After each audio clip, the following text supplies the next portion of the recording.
Well, good afternoon or early evening, Mariners, and welcome to week number 5 of TEM 705, Strategic Management. Well, in our continuing saga, I'll make you these weekly videos as appropriate on the water, and tonight versus a week ago, the winds are only about 3 miles an hour southwest. Still a little bit rocky with all the jet skiers, but we'll get there.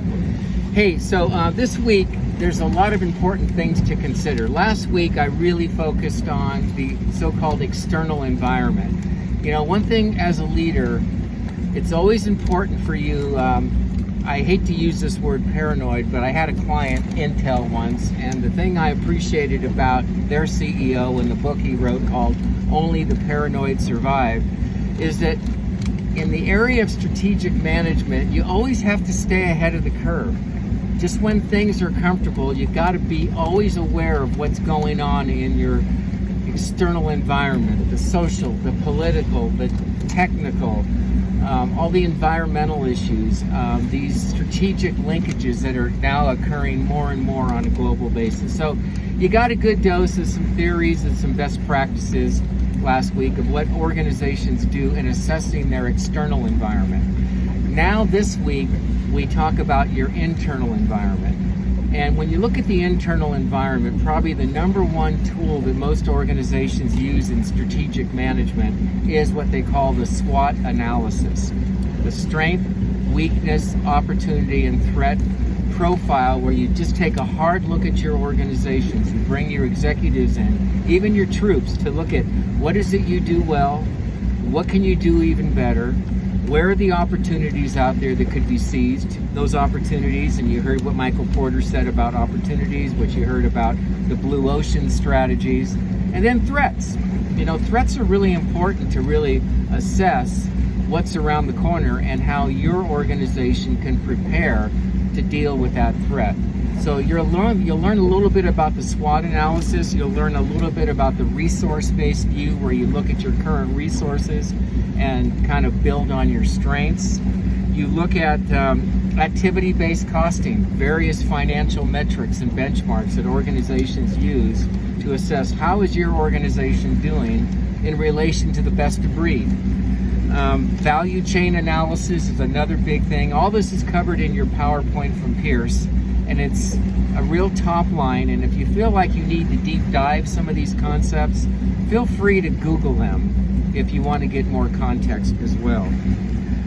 The one thing that is really important for you to understand as you go through your journey, I've often said some of the best leaders I work with have the head of a CFO and the heart of a leader. And in doing so, you really can drive a successful organization, because when the day is done, it really is all about, if you're in a publicly held company, it's a quarter by quarter thing. Sometimes it's a day by day thing. It's about making the numbers. If you're working in a public sector organization, it's about staying within the confines of your budget. If you're working in a nonprofit organization, you have issues related to the kind of limited budgets you have and how you have to work with your various boards. So this week, we're also going to learn a little bit about executive decision making. I find that this is really a problematic issue, and there's one of the top articles that we have in most of our EMBA programs I teach in is called Who Has the D? And as a future leader of an organization, it's important to really get some clarity on how you're going to make decisions. You know, who's involved? When is that decision going to be strictly on your plane? And, you know, how do you go about executing a strategic plan by getting the right kind of decision-making model in play that will hopefully lead to successful execution? The other thing I want you to be aware of this week, because we're going to deep dive it later in the course, is one of the things that you probably learned about leadership is leaders tend to produce change and movement. Managers tend to produce order and consistency. I'm arguing that the management leader in any good organization will need to do both. So to that end, I have some information I provide, a PowerPoint on leading change. And you're going to learn some of the best practice theories out there as it pertains to engaging people, process, and systems. You know, it's one thing to develop a strategic plan and have an awesome vision, mission, core value, goal, objective, execution profile. But if you don't have the troops engaged with you on the bus, if they can't see it, if they can't feel it, if they can't own it, if there isn't a sense of personal responsibility and accountability taken to that plan in driving the execution, you will fail. So again, this week we're just looking at some of these internal models of assessment. Next week and in a future class, I'm going to have you perhaps deep drive your organization in its own special assessment. All right? So that's where we are. Internal analysis. We've looked on the outside. Now we're looking on the inside, and we're making an assessment, okay, of where is our strategic value proposition and how can we now best model the kind of goals that we need to drive our organization to the next level of sustained excellence. All right, team. Well, I'm heading down to the Bay Area.